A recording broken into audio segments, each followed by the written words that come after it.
ఈరోజు మనం వనరులకు సంబంధించినటువంటి ఒక సదస్సు మనం పెట్టాము. అయితే నా అభిప్రాయం ఏమిటంటే, ఈ టాపిక్ మీద పెట్టుకునేటువంటి వేరే రోజు పెట్టుకొని, ఈరోజు మాత్రం శివాజీకి సంబంధించినటువంటి దాని మీద ఇన్నర్ మీటింగ్స్ కాకుండా బయట మనం కూడా ఒక ఐడియాలజీని, ఆల్టర్నేటివ్ ఐడియాలజీని ప్రజల్లో ప్రాపగండ చేసే విధంగా మనం యాక్టివిటీని రూపొందించుకోవాల్సిన అవసరం ఉంది. మన మహాసభలు జరిగితే ఒక రిసెప్షన్ కమిటీ లాంటిది వేస్తుంటాం. అట్లనే ఛత్రపతి శివాజీకి సంబంధించినటువంటి జయంతి ఉత్సవాలను నిర్వహించడానికి ఈ రాష్ట్రంలో ఉన్నటువంటి బహుజన సంఘాలు అంటామా, కార్మిక సంఘాలు, లేకపోతే ఇంకేవే పేర్లున్నా అందరం కలిసి ఒక రిసెప్షన్ కమిటీగా ఏర్పడి మనువాద భావజాలానికి వ్యతిరేకంగా ఉన్నటువంటి ఒక ప్రత్యామ్నాయ భావజాలాన్ని మనం ప్రజల్లోకి తీసుకెళ్లే విధంగా వచ్చే జయంతినన్నా మనం అట్లా నిర్వహించుకుందాం అనేటువంటిది నా అభిప్రాయంగా తెలియజేస్తున్నాను. ఛత్రపతి శివాజీ గురించి ఇంతకు ముందంతా సాహిత్యం అంతా హిందూ తరపు ప్రతినిధి, హిందూ మతానికి ప్రతినిధి అనేటువంటిదే వచ్చింది. కానీ ఇటీవల ఒక 4-5 సంవత్సరాల కానించి మాత్రమే ఈయన శూద్రుడు, ఈయనను ఇబ్బంది పెట్టినటువంటి వాళ్ళు బ్రాహ్మణులు, పట్టాభిషేకానికి కూడా అవమానించినటువంటి, కాలితో బొట్టు పెట్టినటువంటి, బొట్టన వేలుతో బొట్టు పెట్టినటువంటి దుర్మార్గమైనటువంటి అవమానాన్ని వాళ్ళు అవమానించారు అనేటువంటి విషయాలు, కొత్త కొత్త విషయాలు. అసలు ఛత్రపతి శివాజీ గురించి మేము ఎప్పుడూ చదివినటువంటి వాళ్ళం కాదు, ఇటీవలి కాలంలోనే చూస్తున్నటువంటి పరిస్థితి ఉంది. ఎందుకంటే అందరినీ ఆర్ఎస్ఎస్ అంటేనే మన యొక్క రోల్ మోడల్స్ని హైజాక్ చేసేటువంటి పని చేస్తుంటారు. అందరినీ వాళ్ళు గౌతమ బుద్ధుని కానించి మొట్టమొదటిగా మనువాద భావజాలానికి వ్యతిరేకంగా ఒక ప్రత్యామ్నాయ సంస్కృతిని, జీవన విధానాన్ని ముందుకు తీసుకొచ్చినటువంటి గౌతమ బుద్ధునే దశావతారాల్లో మార్చినటువంటి వాళ్ళు, అంబేద్కర్ను వాళ్ళు లోపలికి హైజాక్ చేసినటువంటి వాళ్ళు, ఛత్రపతి శివాజీని కూడా ఇట్లనే చేసినటువంటి వాళ్ళు. ఎవరిని వాళ్ళు వదులుకున్నారు? మనం చాలా కాలంగా లెఫ్ట్ విద్యార్థి యువజన సంఘాలు భగత్ సింగ్ని మనం తీసుకున్నాం. కానీ వాళ్ళు కూడా భగత్ సింగ్ని తీసుకుంటారు, అంబేద్కర్ని తీసుకుంటారు, మతం రంగు బొలుగుతారు. అంబేద్కర్ అంటే హిందువుల తరపున ప్రతినిధి అంబేద్కర్ అంటే. ఎందుకంటే వాళ్ళ తండ్రి పేరులోనే రాముడి పేరుంది కాబట్టి రాముడి యొక్క అడుగుజాడల్లో నడిచే కుటుంబంలో పుట్టినటువంటి గొప్ప వ్యక్తి అంబేద్కర్ అంటారు. అంబేద్కర్ జీవితంలో ఎప్పుడైనా లేగానే ఒక మూఢత్వాన్ని అంగీకరించిన వాడు కాదు. అంబేద్కర్ మనుస్మృతిని తగలబెట్టినటువంటి వాడు. 1927 డిసెంబర్ 25వ తేదీన మనుస్మృతిని తగలబెట్టినటువంటి మహనీయుడు.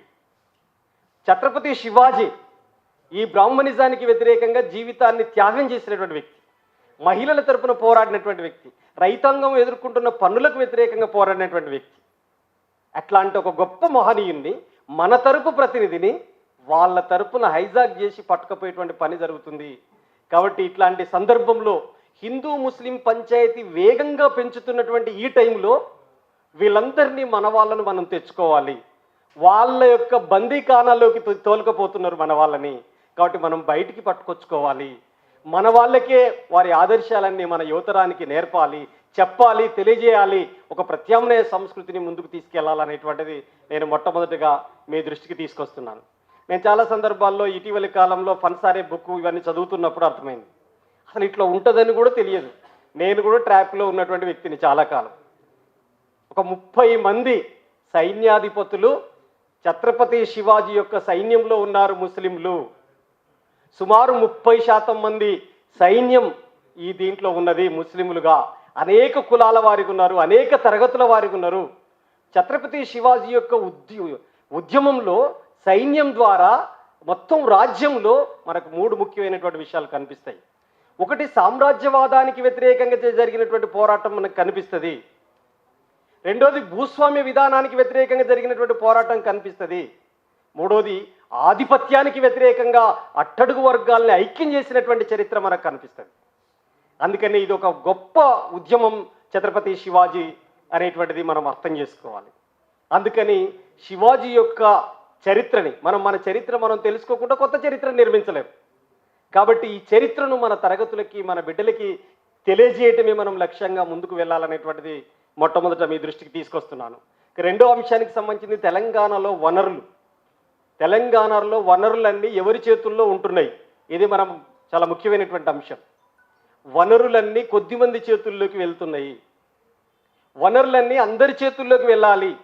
ఎప్పుడైనా గుర్తుపెట్టుకొని, ప్రకృతి వనరులన్నీ ప్రజలకు దక్కకుండా సమానత్వం అనేటువంటిది సాధించడం అసాధ్యం.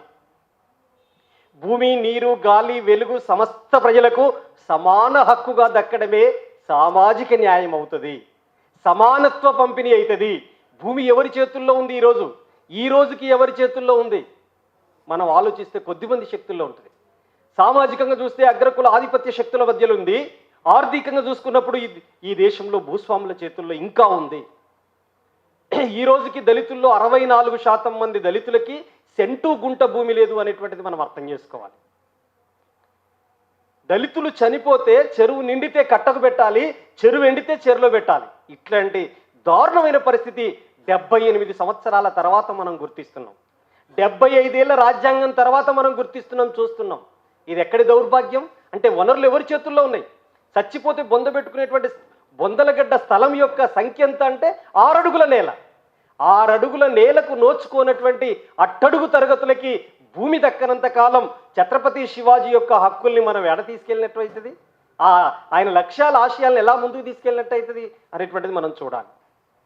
భూమి ఎవరికైనా మిత్రులారా 3 రంగాల్లో ముఖ్యమైనటువంటి పాత్ర పోషిస్తుంది. ఒకటి, చచ్చిపోతే బొంద పెట్టుకునేటువంటి స్థలం. రెండోది, నేను అందుకే చాలా సందర్భాలు చెప్తా, 6 అడుగుల భూమి, 60 గజాల భూమి, కనీసం అరెకరం భూమి. 6 అడుగుల భూమి అంటే కోటీశ్వరుడైనా కూటిగతిలో చచ్చిపోతే బొంద పెట్టుకునేటువంటి బొందలగడ్డ స్థలం. 60 గజాల స్థలం అని చెప్పేసానంటే నీడనిచ్చే ఇంటి స్థలం. అరెకరం స్థలం అంటే కనీసం 2 పిల్లలు కుటుంబం ఉంటే తిండి గింజలు వండేటువంటి స్థలం. ఈ భూములు ఇది అట్టడుగు ఎక్కువ మంది ప్రజల చేతుల్లో లేవు కదా. ఆ భూములు వీళ్ళకి దక్కటం కోసం జరిగే పోరాటం అది సామాజిక న్యాయ పోరాటం అవుతుంది అనేటువంటిది నేను చెప్పదలిశాను.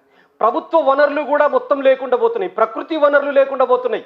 ఈరోజు అడవి అనేటువంటిది అదానీ అంబానీ చేతుల్లోకి వెళ్ళిపోతున్నది. జిందాల్ కంపెనీ ఎవరిది? యురేనియం ప్రాజెక్ట్ ఎవరు పెడుతున్నారు? ఎవరి చేతుల్లోకి ప్రకృతి వనరులన్నీ పోతున్నాయి? అడవి బిడ్డలందరినీ అడవిల నుంచి ఎందుకు ఖాళీ చేయాలనుకుంటున్నది? ఇట్లాంటి విషయాల్ని మనం ఆలోచించాల్సిన అవసరం ఉంది. అన్ని రకాల దోపిడిని వాళ్ళు మతం పేరు మీద దాన్ని కప్పేసేటువంటి, దోపిడిని కప్పడానికి మెజారిటీ మతాన్ని వాళ్ళు అడ్డు పెట్టుకుంటున్నటువంటి పరిస్థితిని మనం చూస్తూ ఉన్నాం. మీ అందరికీ తెలుసు కదా, ఒక బల్లి 25-30 పురుగుల్ని మొత్తం మేస్తుంది. మేసి డైరెక్ట్ పోయి రాముడి బొమ్మ వెనుక దాక్కుంటుంది. ఎంతమంది జీవహింస చేసింది ఆ బల్లి అనేటువంటిది, ఎన్ని పురుగుల్ని తిన్నది అనేది కౌంట్ కాదు. ఇక రాముడు పక్కకు పోయింది కాబట్టి అది పవిత్రమైపోతుంది. ఇక అసలు జీవహింస చేయలేదు ఆ బల్లి, ఏమి చేయలేదు, ఇక పవిత్రంగా ఉన్నట్టుకుంటుంది. ఇప్పుడు ఆర్ఎస్ఎస్ బీజేపీ అనుసరిస్తున్నది కూడా అదే. అనేక రకాల దోపిడీ పద్ధతులన్నింటినీ కూడా అమలు చేసి ప్రైవేట్ రంగం మొత్తం పబ్లిక్ సెక్టార్నే లేకుండా చేస్తున్నది. మీరు చూస్తున్నారు కదా, మనం వనరులు అంటే భూమి, ప్రకృతి, మన అడవులు ఇవే చూస్తున్నాం, నీటి వనరులు ఇవే చూస్తున్నాం. కానీ ప్రభుత్వ వనరులు అట్టడుగు పేదలకు అందేటువంటి సౌకర్యాలు లేకుండా చేసేటువంటి ప్రయత్నం జరుగుతుంది.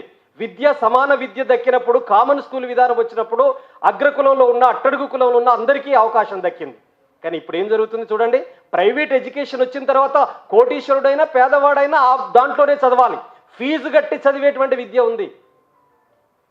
ఇప్పుడు నా కొడుకుని నేను కాలేజీకి పంపాలంటే బస్ ఫీజు 53,000 రూపాయలు అంటే మన లాంటి పేదవాళ్ళకి ఎక్కడికి వస్తాయి? ఒక బస్ ఫీజే ఏడ తెచ్చి ఉంటాం మనం. అందుకని విద్యారంగం అందరికీ సమానంగా దక్కితే మనకు సామాజిక న్యాయం దక్కుతుంది. ఛత్రపతి శివాజీ యొక్క ఆశయాన్ని ముందుకు తీసుకెళ్ళినటువంటి వాళ్ళం అవుతాం. వైద్యం ఖరీదైపోయింది. అందుకని ఈ పరిస్థితులలో వనరులు అంటే ప్రకృతి వనరులు ఉన్నటువంటి భూమి, అట్లాగే ప్రకృతి, అడవులు కానీ, నీటి వనరులు కానీ, ప్రాజెక్టులు కానీ, అనేకం నదులు, సముద్రం అన్నింటితో సహా ఇందులో కూడా అందరికీ సామాజిక న్యాయం దక్కాల్సిన అవసరం ఉంటుంది. అట్లాగే ప్రభుత్వ వనరులకు ఉన్నటువంటి ప్రభుత్వ విద్య, ప్రభుత్వ వైద్యం, ప్రభుత్వ వనరులు అన్నీ కూడా ప్రజలకు పరం దక్కాలంటే ప్రభుత్వమే ప్రైవేట్ పరం అవుతున్నటువంటి పరిస్థితులలో ఆ ప్రైవేట్ రంగంలో కూడా రిజర్వేషన్స్ దక్కడం ద్వారా మనకు ముందుకు వెళ్ళినటువంటి వాళ్ళం అవుతాము. శివాజీ లక్ష్యాలని, ఆశయాల్ని కూడా ముందుకు తీసుకెళ్ళిన వాళ్ళం అవుతామని చెప్పి తెలియజేస్తూ, మరొకసారి రేపు వచ్చేటువంటి దానికోసం ముందే ప్లాన్గా మనం ఆలోచన చేసి ఛత్రపతి శివాజీ యొక్క జయంతి ఉత్సవాలను గ్రామాన, మండలంలో, ఈ రాష్ట్రంలో చిన్న చిన్న భిన్నాభిప్రాయాలు ఉన్నటువంటి వాళ్ళ మధ్యలో వైషమ్యాలు, వైరుధ్యాలు అక్కర్లేదు. మనువాదం ముందు మన మిగతా ఉన్నటువంటి మానవీయ కోణం, మన వాదమంతా ఒకటి, మనువాదమంతా ఒకటి.